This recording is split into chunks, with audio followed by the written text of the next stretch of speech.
I feel like the lighting is really dark for those of you guys who are joining online. It's a little bit shadowy. Let me see if I can make it a little bit better. Yeah, just a little bit better. Somewhat better now. It's just the lighting. I feel like there's just dark. So that's all. It's okay, the audio will work. Yeah. Yeah.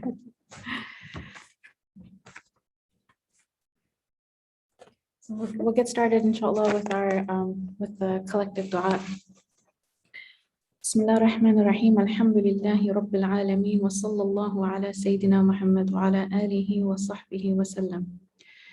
نوينا التعلم والتعليم والتذكر والتذكير والنفع والانتفاع والإفادة والاستفادة والحث على التمسك بكتاب الله وسنة رسوله والدعاء إلى الهدى والدلالة على الخير ابتغاء وجه الله ومرضاته وقربه وثوابه سبحانه وتعالى وصلى الله على سيدنا محمد وعلى آله وصحبه وسلم. In the name of God, the most compassionate, the most merciful. All praise is due to Allah, Lord of the worlds, and peace and blessings be upon our Master Muhammad and his noble family and companions and followers.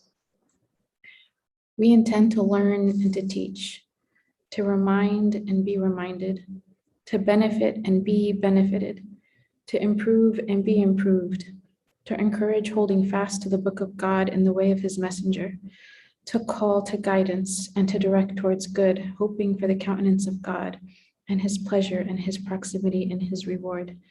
And peace and blessings be upon our Master Muhammad and his noble family and companions and followers. Ameen.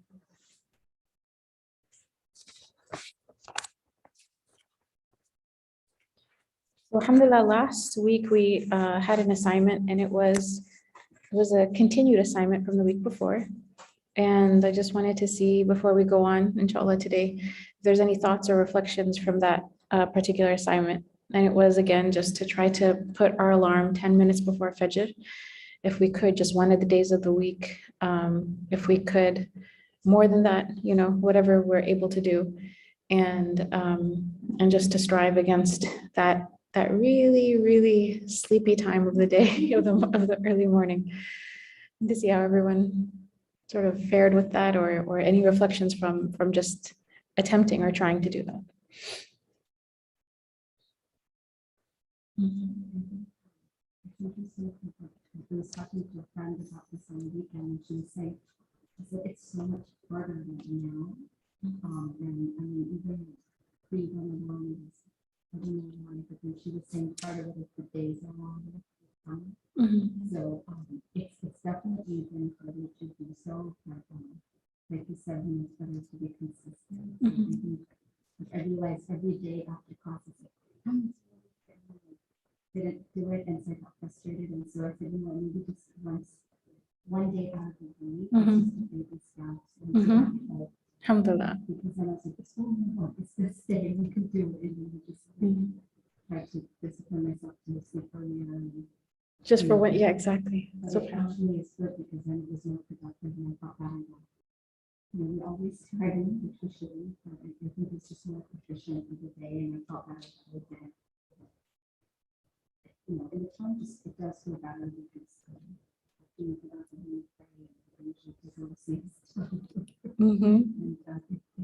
not really long. It's not like it's something Alhamdulillah. just flows with it. Yeah.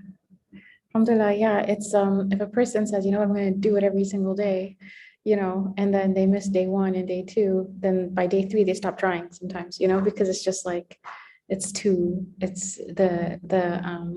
push was too hard, right?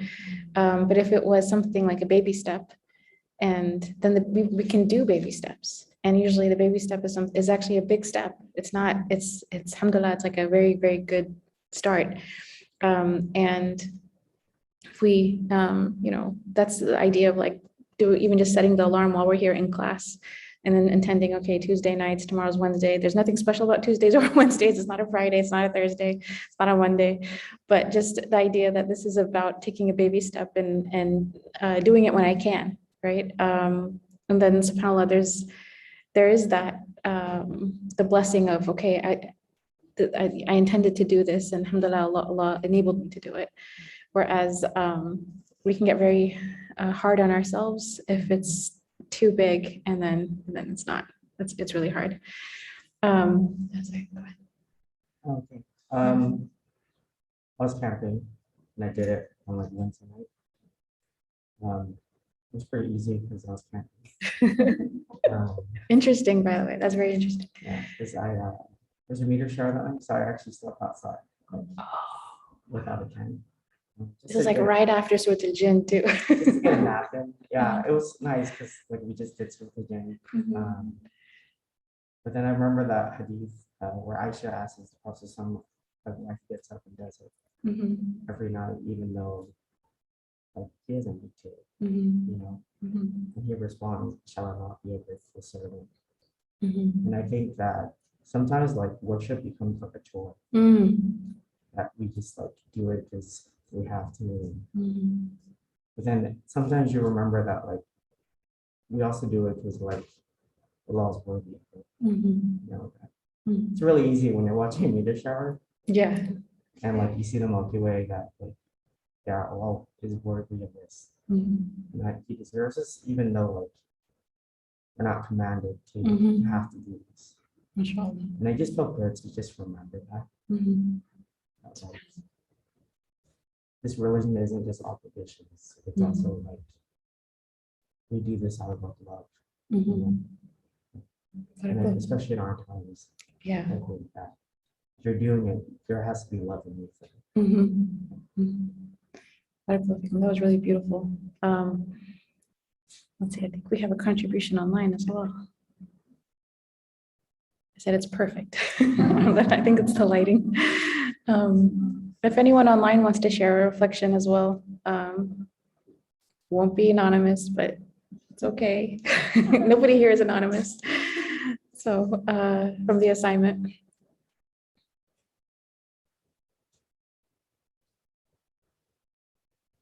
And just one thing I found in terms of just sleepiness in general is that in times of grief or that's like emotionally heavy. So obviously what happened in Afghanistan this week was so heavy, and I felt very much like I just need to sleep. Like I couldn't sleep enough. That's what it felt like.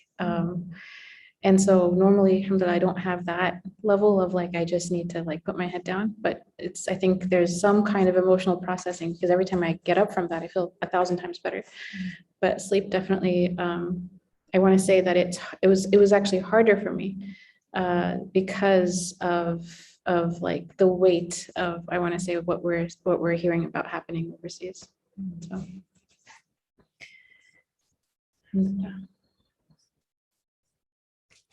So we're now going to go to the reflections of Imam Ibn Ajibah on the verses, the previous verses.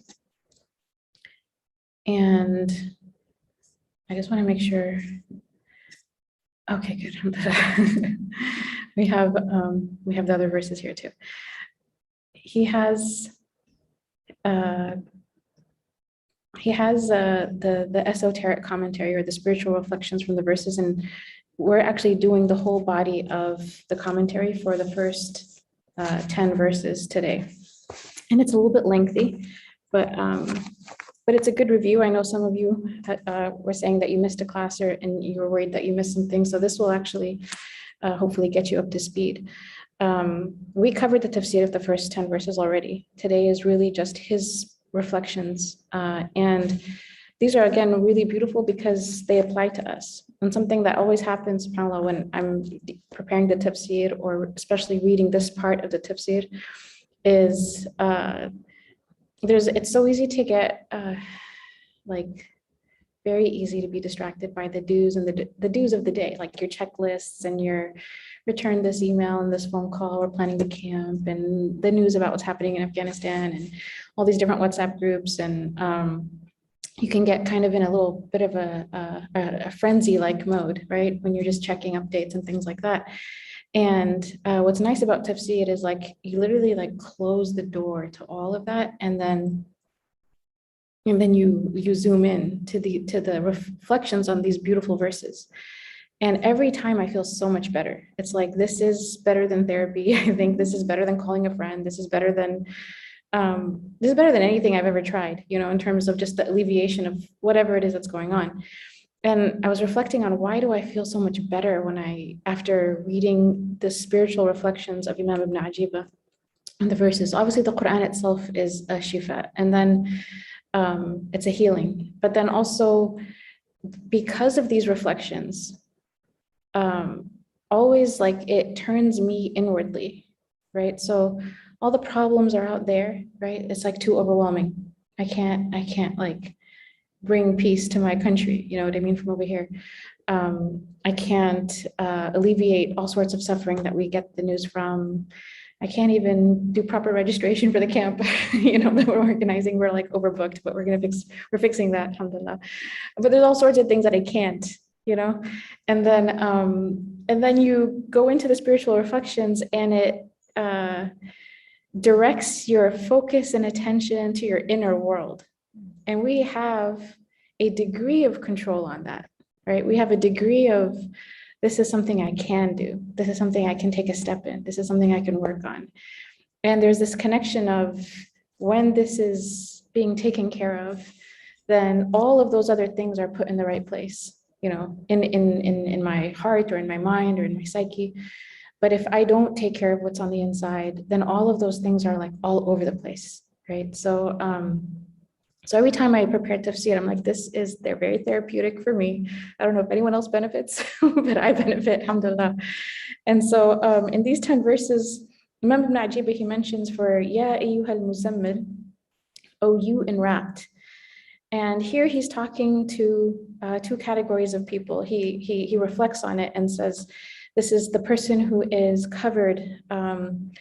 This verse specifically refers to the Prophet Muhammad ﷺ. Obviously, we said this can extend to anyone who's wrapped up in sleeping, but here he's like talking about this people who are like the inheritors of the prophets themselves. He says, "O you who are covered with the sciences of sacred learning and the experiences of knowing God and of the secrets, stand in gratitude during the night for what has flowed to you from the abundant blessings." And for that reason, when he, sallallahu alaihi wasallam, exemplified this matter to the fullest extent of his striving, until his feet swelled, and he said the words, "Afala akuna abdan shakura," shall I not be a grateful servant? Right? So the command is telling the righteous, the knowers of God, that are not covered with a blanket, but covered with all of this sacred learning and also experiences of knowing God. And he says, and of the secrets. These are spiritual secrets, asrar, that's how it's usually referred to. This person, this category of person, this inheritor of the Prophet, they're being told to stand in night out of gratitude for what has flowed to you from the abundant blessings. And the Prophet ﷺ is the best example of that. And when he did that, his feet swelled, right? And he did that also out of gratitude, and he exemplified this message. Now, this is directly related to your reflection, Ustaz Asnawi. It's like a clear, subhanAllah, direct connection to what you mentioned earlier. And then he says, and Qiyamul Layl, or standing in the night, is not specific to just prayer, to salah, but rather in every station there is what is done. So there's a phrase, or like thing in Arabic, they say, لِكُلِّ مَقَامٍ مَقَالٍ, right? In every station, there's what you say, right? There's what is said. But here he applies it to like spiritual stations. And so he says that, there's the qiyam of the worshippers, the ubbad, and the ascetics, the zuhad. And that is in tahajjud, we mentioned, but it's also in Quranic recitation and the adhkar and the remembrance of Allah, and making istighfar in the pre-fajr time, right? This is what we're all striving to be, is like to put in the effort for these things. But this is like, the seeker, the one who's striving, the one who's working on themselves, the one who's seeking to purify themselves. And this is a lofty station. It's not something we say is low. It's a very good station to be from the worshippers and from the zuhad. And then there's a station that's even above that, and that's the arifin, and that's for the knowers of God. And he says their Qiyamul Layl is actually a contemplation, it's contemplation of the witnessed one. A contemplation of the witnessed one, that is Allah, and seeking to see Him in all things. And that is the Qiyamul Layl of the heart that is constant. It's like their hearts are in a state of a constant Qiyamul Layl. And then he says, as a reflection of وَرَتِّلِ الْقُرْآنَ تَرْتِيلًا, he says, this is for the people of tahajjud, right? And they are of different, he doesn't say there are different stages, he says they are of different colors. And from them are those who portion out from the night time for a single surah or an ayah that they keep repeating. There's something that's interesting in the Qur'an, it's referred to as Sibghatullah, right? The paint of Allah, for lack of a better term. And like that the different acts of worship, they have their own colors. And that even surahs that we recite, they have their own colors. And so if a person, for example, even in your Fard Salah, you always repeat the same surahs over and over again, you may like, rather than being like a vibrant rainbow, you're more of like grayish. Because it's like a lot of purple, you know, I mean, giving you a symbol. And Shaykh Walid talks about this, and it's called talween, right? There's like a coloring. And so he says there's some, this is like a color, right? For the people who they may choose a particular surah or verse and they just repeat that. And he mentioned, he says, these are people who have a disquieting or even an anxious fear of their Lord or a worried love of God. Like the style of their love is very worried and anxious compared to a different category. And that's, by the way, this is not to put them down. These are all states of love. These are all, you know, like stages of love, I want to say, in the way that we turn to God. And then he says, from the people who complete the Qur'an, there's another category of people who complete the Qur'an in a very short time. And he says there's people who they would recite all of the Qur'an in each rak'ah of their Qiyamul Layl. And then there's people who would do so twice every night. And there's people who would do so they would recite all of the Qur'an between Dhuhr and Asr. And there's people who would do so between Maghrib and Isha. And it was said about Imam Abu Hanifa and Imam al-Shafi'i, may Allah be pleased with them both, that they would actually do 60 khatams of the Qur'an in Ramadan. This is 2 a night. Or 2 a day, 60. And then Ibn al-Qasim, who was a companion of Imam Malik, would do so 90 times. And Ibn Abbas is said to have done 100 times. And there's a story of a man, his name was Abu Isa at-Tilmisani. And it was said that in one day and one night, in 24 hours, he would do 12,000 khatams. This is the story I told you guys about last time. And you're like, that's impossible, right? In our like the measurement of time, there's 60 seconds in a minute, there's 60 minutes in an hour, there's 24 hours in a day. How is that even possible? So Imam Ibn Ajib, he essentially says this is from the category of miracles. And this is from the door of breaking the mold of normal occurrences. And he says this is for the truly righteous people, and the distances of speech are expanded for them, as are the distances of time and space. And it was reported about the Prophet Dawood alayhi salam that when he would be saddling his riding animal, he would recite all of his Zabur before he finished putting on the saddle. So I don't know the length of the Zabur of the Prophet Dawood, but it, like this miracle occurred to the people before us, you know, this expansion of time and space. And there's a report, and it's of a man who was doing tawaf. And he would do the khatam of the Qur'an, tawaf around the Kaaba. He would do one khatam of the Qur'an between the black stone and al-Rukn al-Yamani, the Yemeni corner.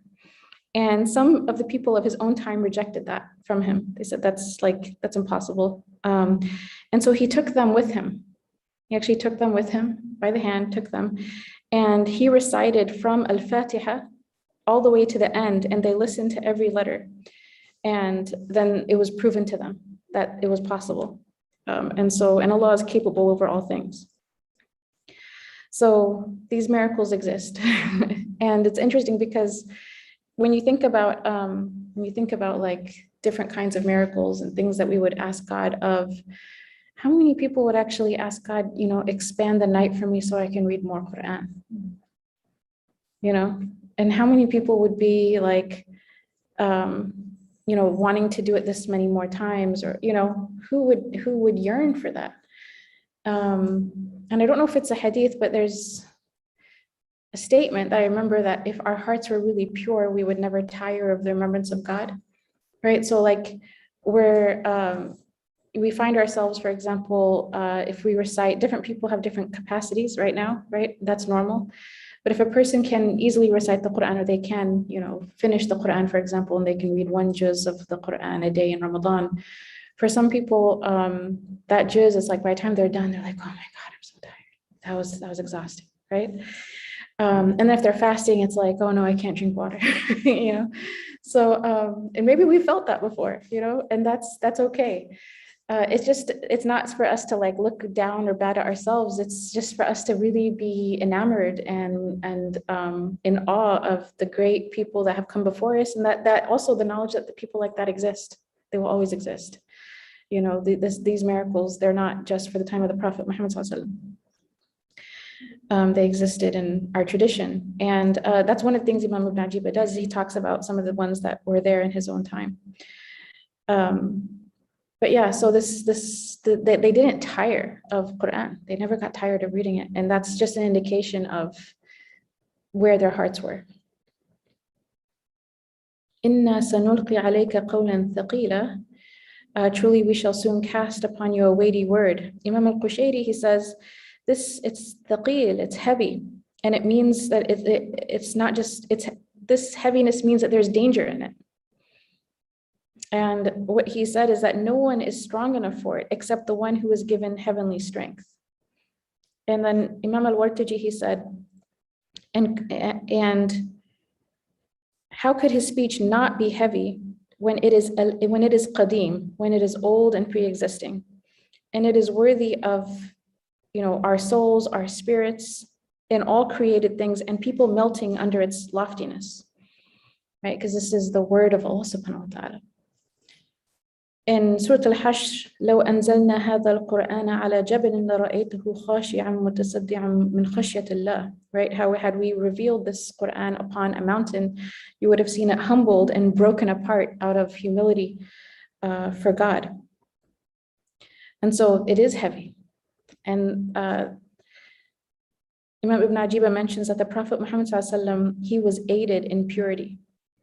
It was revealed to him, but he was able to carry, the revelation. He was able to receive it because al-haq is one of the beautiful names of God. The real gave him this purification and this help. And so he says so al-haq was carried because of al-haq. So the word of God was carried because of, obviously, this divine support. Inna nashi'at al-layl.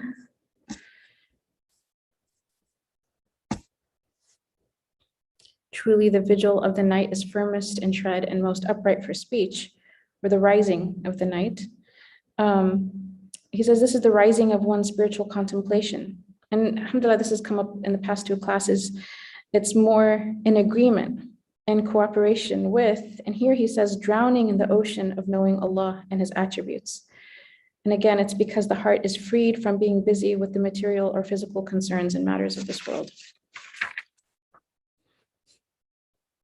Shaykh Abu Yazid used to go out every night into the desert, kind of like Sayyid Asnawi here, and spend the night standing on his two legs stretched apart, directing his eyes towards the sky.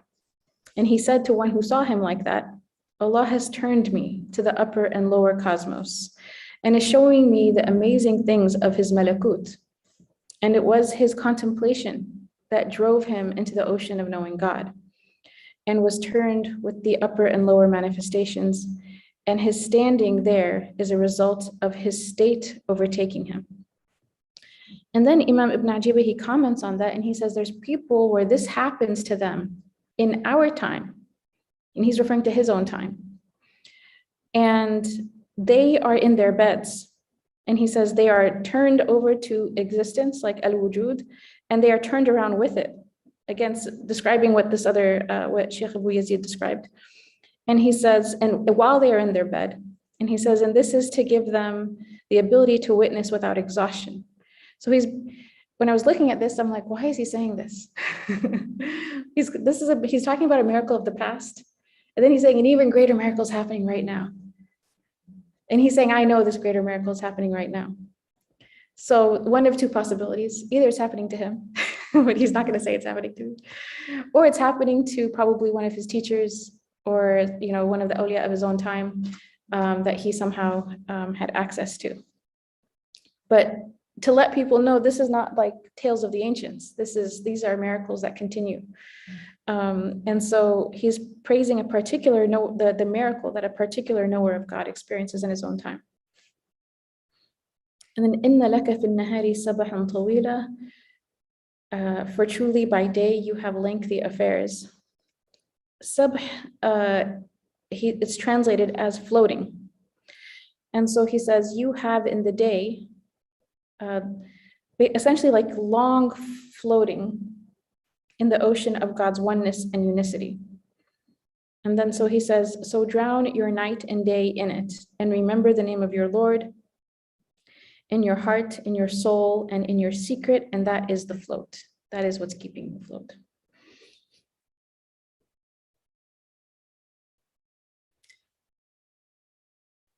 And then the portion where he says, وَتَبَتَّلْ تَبْتِيلًا وَتَبَتَّلْ إِلَيْهِ تَبْتِيلًا, and devote yourself to him with complete devotion. He says to devote oneself to God with full devotion, inwardly and outwardly.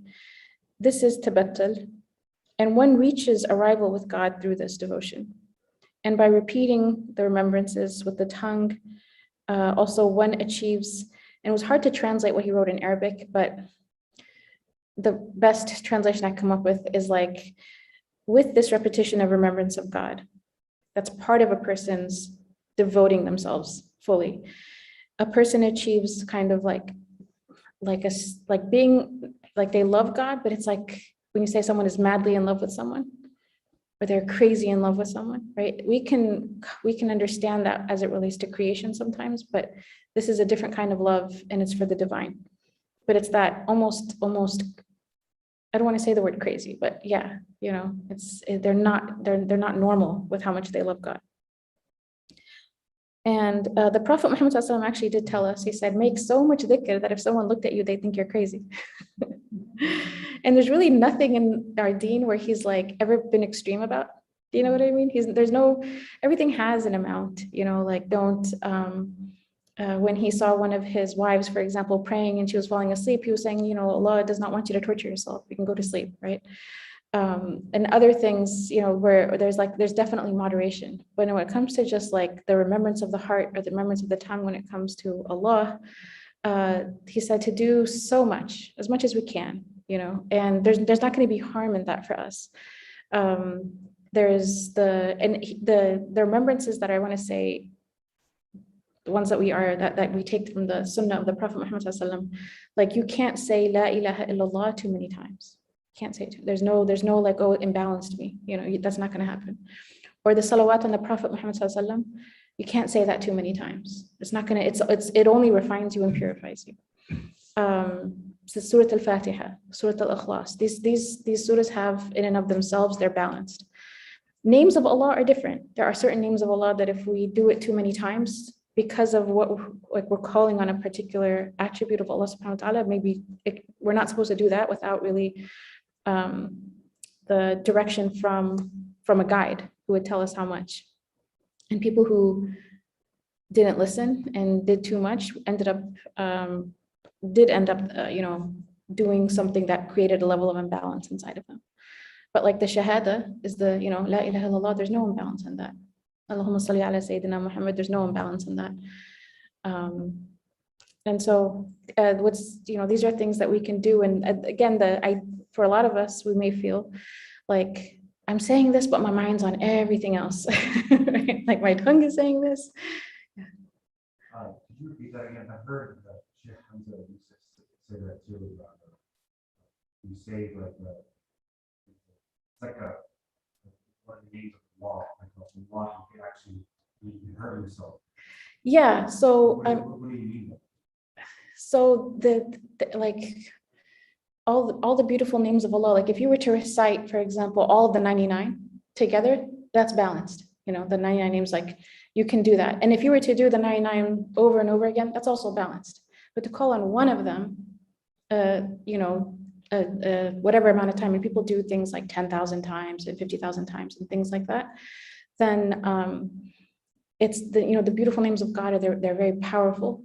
And so they're also very prescriptive in the sense that, like, in certain situations we can call on him as Allah, and that's sufficient. But also if you call upon him by a particular name, it's like suited for that situation, right? And so you can be calling on a name and it's not suited for your situation at all, and you can do it too much and it can put you in a different state. And that's something that I don't know the unseen aspects of it, but the seen aspects of it, which is people who saw other people do this and then they kind of like went a little crazy, for lack of a better term, and not like I'm madly in love crazy, like they just weren't okay, you know, and they needed help afterwards. Like if you, like, just for example, you would have said like father, contractor. Yeah. Assuming something like that, or you can call it. Yeah, like I don't do that. Don't do that. Don't do that. Yes. So and that's what subhanAllah, this is like, it goes back to this reality that, you know, all of the sciences of our faith have their scholars and their experts. Sharia has its experts, and theology, aqidah has its experts, and then tazkiyah or ihsan, the science of ihsan, have their experts. And they're not just like book learned, it's an ijazah system that's very similar to the ijazah system of the other sciences, except that in this case, it's an actual, the person is not given that unless it's embodied. So tazkiyah is like an embodied knowledge, whereas other sciences, they're informative. Like anyone can go and memorize a surah and like read the tafsir of it, for example, right? But can anyone prescribe for you in a situation you're going through something to recite every day to help alleviate a condition you're going through? No, everyone cannot. There's general prescriptions from the Prophet Muhammad ﷺ that all of us can do, and there's a lot of them. So there's even if someone doesn't have a shaykh like this in their life, there's so much in just the sunnah, the authentic sunnah of the Prophet Muhammad ﷺ. And then there's also that which comes from a true shaykh, an inheritor of the Prophet Muhammad ﷺ, who can prescribe for you in your situation, very specific. And you can't share that with your friend and say, you read this too, because you're going through the same thing, because you and your friend are not the same person. And but it's like you can't, two people will show up to the doctor with a stomach ache, right? And there's an examination that only the doctor can do. And the prescription even might be the same medicine, but different amounts. You can only take this much, you can take this much. And that we have our own tradition of healing. Again, that is connected to the Prophet Muhammad ﷺ in that way. So yeah, don't just pick things and read them over and over again. And yeah, I wouldn't know the behind the scenes of that. That's above my pay grade. I just know the warnings that teachers have said about this. So, yeah.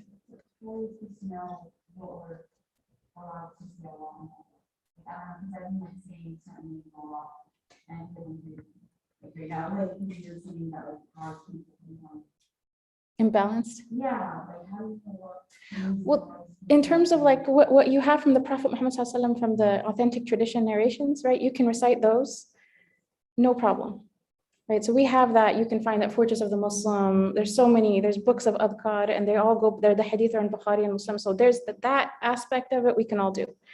And there's even numbers in some of them, like whoever says it's 100 times, they're, you know, and that goes back directly to the Prophet Muhammad ﷺ. All of us can do those. And then there's specific adhkar that we may need for a particular situation that we are experiencing in life, and that is given by someone who's a qualified guide, and it's a completely different caliber, and I'm not. So just everyone knows I'm not one of those people. And but I've received prescriptions, alhamdulillah, from shuyukh, and I have seen the way that they have had a massive impact. I want to say life-changing impact in my own life. I believe them 110%. I live through them. I wake up through them. So it's a reality. People can deny it if they want, but those of us doing it know what we see and what we witness. You can't, they say like you can deny some things, you can deny something as being cognitively possible for you, but you cannot deny the person's lived experience. Like so anyways, I just want to say this is real. It's not a joke, or it's not like some kind of made up thing. And unfortunately, some people did in the Muslim world, and I should say this, is that there's people in the Muslim world who are charlatans and they were frauds and they claimed all this stuff and they hurt people with it. And they did give people things, and they were not qualified to give people things. And they had people kissing their hands and treating them like, kings and stuff, and taking money from people. And like I said, that exists, that has existed throughout history, but the fraud does not mean the real doesn't exist, right? So if anything, they're an indication that there is something that's real, If this is false, then there has to be people who are true.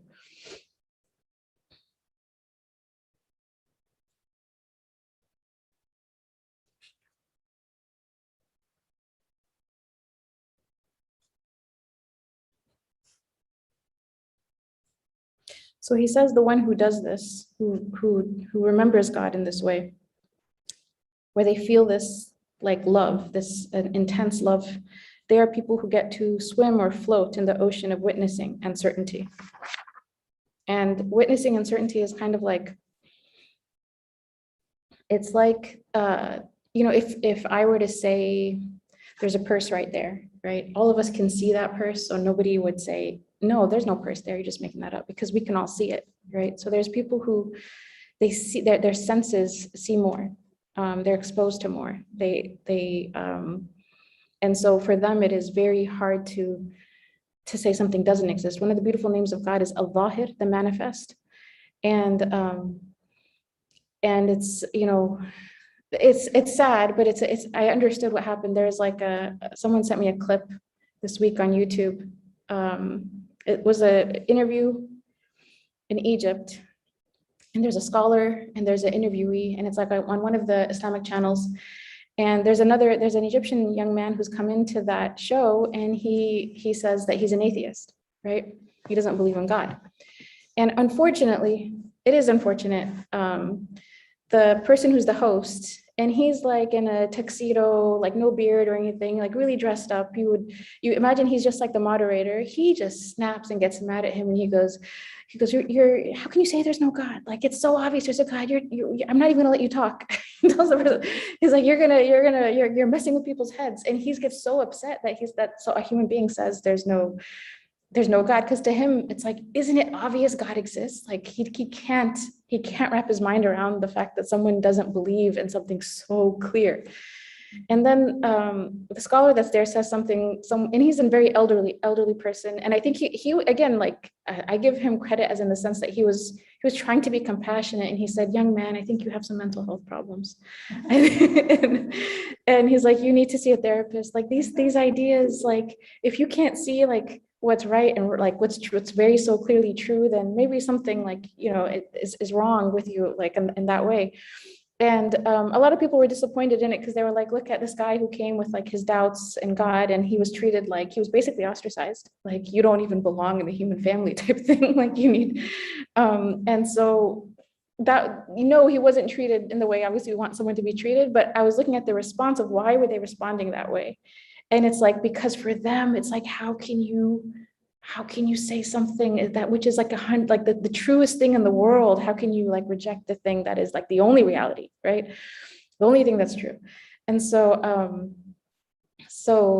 it's very witnessing. I just for some reason this connected to this idea of how there are people who their level of witnessing God and seeing his signs is just higher. And so they're not up here cognitively just proving the existence of God. They're constantly in a state of being with God and witnessing his signs and witnessing what he manifests to them. لا إله إلا الله فاتخذه وكيلا.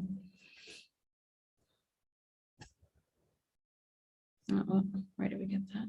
Maybe that's back.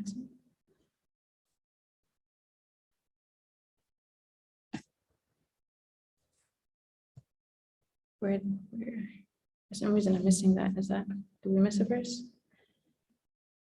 No, it's right here. Okay. It's on Lord of the East and West. Okay, so going back to that, he says the Lord of the East is he is the Lord of the sun of seeing, and the Lord of the West, he is the Lord of the moon of faith. And it is through the radiance of the sun of seeing in which the moon of faith is exposed. And forgive me for my translations. They're very basic. And then for the La ilaha illallah fattakhidhu wakila, trust in him because he's constantly caring for you and he will generously give you and reward you with great honor. Wasbir ala ma yaqulun, and he says, and be patient for what they say about you. For the one who speaks against Allah is rejected, is already rejected. So the one who's, you don't have to do anything as far as what they're saying about Allah. But when they're speaking about you, then be patient with that. And he says, and from this verse, returning back to the people is actually justified, right? After people have disbelieved and you still go back to them to try to call them, there's a justification in that because the patience is, you continue to call. And the prophets have always done this. The prophet Nuh alayhi salam is the one that really exemplifies this. وَهْجُرْهُمْ هَجْرًا جَمِيلًا. And I think this one is really, it's really good for us in our time, this particular reflection. Bear patiently that which they say and take leave of them in a beautiful manner. And here he says, Imam al-Qushayri, he says, what it means is you live with them in the outward. You're still physically among them, but you make clear to them and you invite them with your heart, not necessarily you're saying stuff to them. So you're going to stop, let's say not stop, but it's a dhawq. It's more of like an art, not a black and white thing, but you're going to call them with your own soul. You're going to call them with your heart. You're going to call them with, he says, your secret. And so that's the way that, maybe they're not seeing you talk to them or tell them anymore, but you're still calling them because you're physically amongst them and your example is physically amongst them. Your presence is physically amongst them. And that's, subhanAllah, I think the part of the whole discussion about da'wah that growing up in America, I heard this all the time. You go to public school, be a good example, be a good example. And it was like, I remember thinking to myself as a kid, does that mean I get straight A's? You know what I mean? Be a good example. Does that mean I'm the smartest one in the class? Does that, be a good example is always do I have to, I always thought it meant some kind of outward exertion of I have to do this good deed so that people can see that Muslims do these things and then they'll be interested in Islam. And here it's very different. It's like the heart and the soul, if you are working inwardly on your state, without you saying a word or without you trying to verbally say anything, that spiritual state will actually call the person. And something Dr. Umar Farooq Abdullah always likes to say is that when the believers come together, there's a feast of souls. And it's because the souls are making transactions in the room with each other, and good transactions, inshallah. And so people, sometimes they go to a bad khutbah, but they still come out, by bad khutbah, sorry, boring khutbah, and they still come out and they feel good. And they're like, I don't really remember what he said, but I still feel so good, And it's because you're with believers and you guys all prayed together and your hearts gave to each other, and there's something really beautiful and sacred in that. And so that's one of the reasons for even our classes. It's just a reason for us to sit together, and somebody in here is going to be helping me. Well, I don't even know. And so he says that to call them with your heart. And al-hijr al-jamil, this beautiful manner, is when they talk about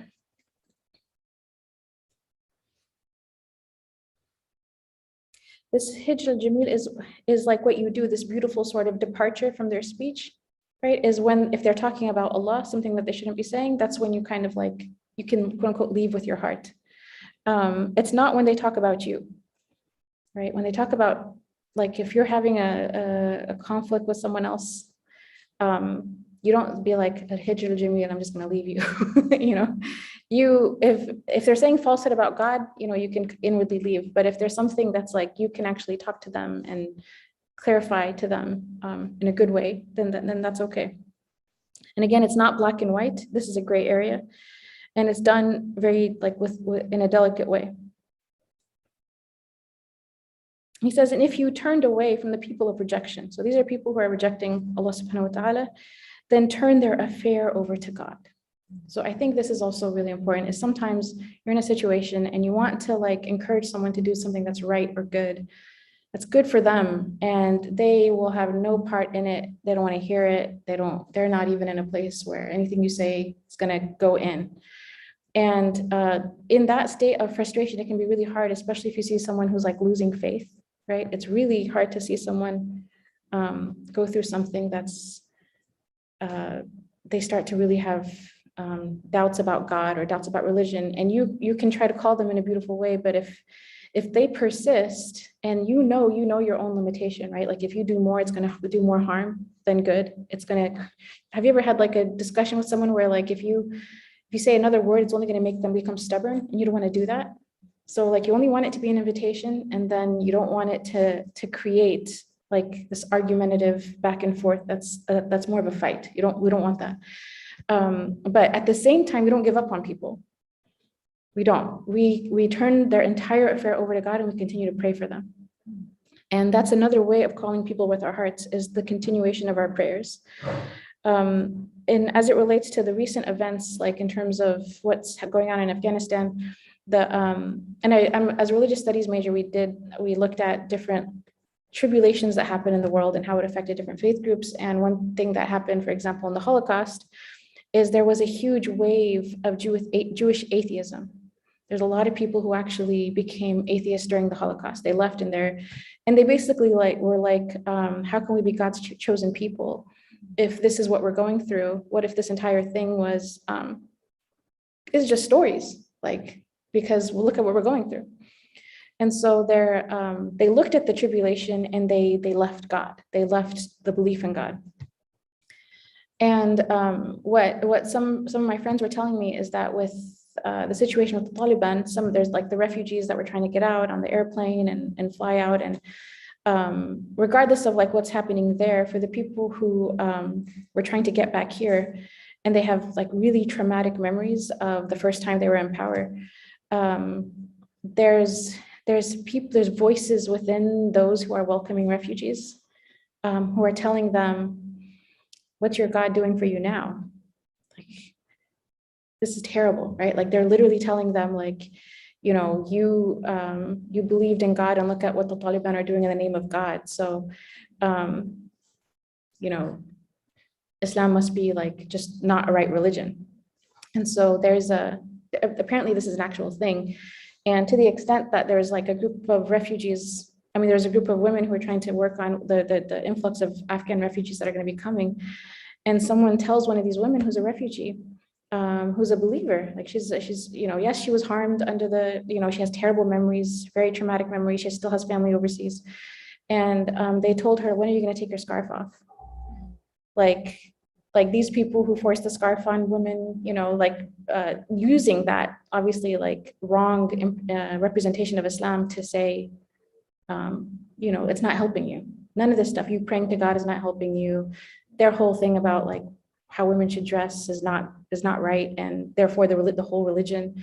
And so on one hand, you have like Western imperialists who use certain things to that are sound in the sense that like, no, we shouldn't force people to do things, and you know, from the perspective of faith, but they use that to go into Afghanistan and like drop bombs on weddings, essentially, right? Like that's what happened through US intervention.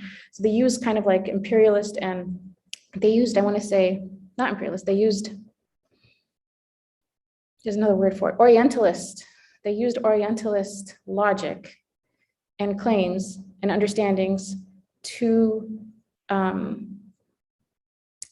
justify imperialist motives in the country, right? And so you remember how I told you guys, like the jinn, what they do is they take a single truth and they surround it with 1,000 lies, and that's how people deviate. So like oppression is absolutely wrong, right? People being killed that are innocent, absolutely wrong, no matter who does it. Women being forced to wear these things, absolutely wrong, right? All these things are wrong. That does not mean the West can come, like you can get occupied by a Western foreign power and, all of that, and they can like suck the country dry from whatever interest they're looking into. And that also doesn't mean that Islam is wrong, right? And it also doesn't mean that the hijab is wrong. And it also doesn't mean that, la ilaha illallah is wrong, even if if people are saying it when they're, doing bad things. And it also doesn't mean that the other side is right, right? So like you have the other side that's there and they're also doing terrible things. So, so you see how like with one calamity, so many misunderstandings can just pull a person away from faith. And so, so I say that just to say that, that was, we pray obviously for peace now. We pray like somehow, some way, a country that's gone through so much, it just can rebuild itself in peace. But this is just, a reminder that when something happens that's heavy and that's painful, we turn to God. We don't turn away from him, because he's the only way we're going to get out of it, with like our hearts sound and our minds sound and our selves sound. And we have to have a good opinion of God and his creation as well. So sometimes something happens in the world and it's the event itself is a hard event. The Holocaust, obviously it was a massacre of innocent people. There's no way, maybe in this world we'll never know, what was what was meant to come from that on a divine level. But at the same time, we surrender to God's divine decree, and we know that he only wants what's good for his creation. So we wouldn't say, no one would ever say the Holocaust was good. We're actually the opposite. We're supposed to say this was wrong. We're supposed to stand for what's right. That's part of the test for us, right? Is that you stand on the right side of things, you speak against things that are oppressive. But at the same time, you have a good opinion of God. So what do I mean by that? The Mongols massacred the Muslim lands. Right, we talked about that. They went through the Muslim land, they massacred, like oppression that the Muslim world had never seen before, the way that it's written about in Muslim story in history books, because we had to do history in the Azhar high school and middle school books. We had to do that to get into the college. So the way that they talk about it in these books, I'm like, I can't believe they put it in a children's history book. It's very, very graphic. And then what happened there's like obviously so much of our community was martyred. So many of the books that the scholars wrote were lost. I mean, there's a lot of tragedy. There's a lot of, that took place. And then something happened that no one could ever predict or imagine. And the Mongols who took over became Muslim. The occupier took the religion of the occupied. Huh? Alhamdulillah. And so it's like, someone who's in the middle of the pain and suffering is not going to see that. And that's a worldly manifestation. I won't even say that's one of the wisdoms. I'll say that's just something that we see as a sign, because whenever something goes against a regular occurrence, you recognize it as one of God's signs. That these people who are your enemy, these people who killed, these people did all this stuff, they became Muslim. And then later on from them, you have some of the greatest scholars. Right, and you have like saints, right? So it's there's things that we only have like less than 1% of the equation or the formula of what's actually going on. And the only thing we're asked to do, literally the only thing we're asked to do when we're going through whatever it is to have a good opinion of God, to hold on to our faith, to be hopeful in our Creator, and to know that he's all affairs are in his domain, in his dominion.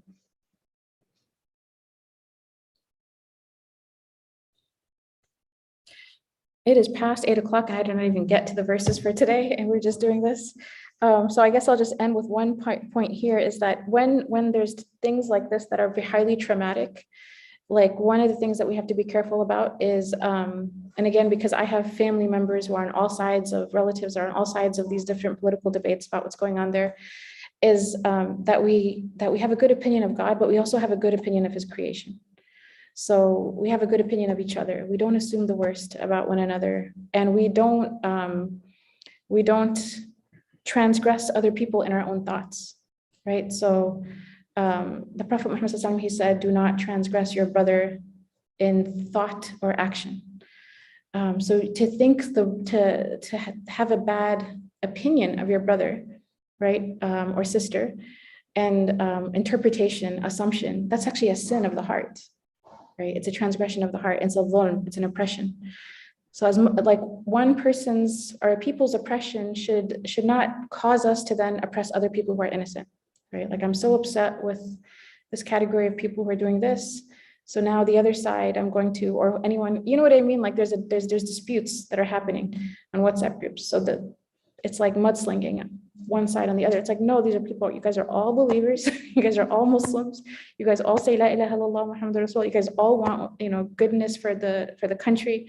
And there's differences that are based in different understandings. And it's an opportunity, hopefully, to engage and discuss and invite each other, hopefully in a good way. But like, don't think badly about people. Don't assume the worst of them, because that's just responding to oppression with oppression. We didn't fix anything. We joined the problem. And the real enemy is always shaitan. And then if you can't convince someone, let's say someone's on the wrong side of whatever issue it is. It doesn't have to be this one. It could be any number of issues. You have a neighbor who's a Trump supporter. Every day they come out and they're like waving a flag and they don't believe in COVID-19 and they don't wear a mask and all sorts of things.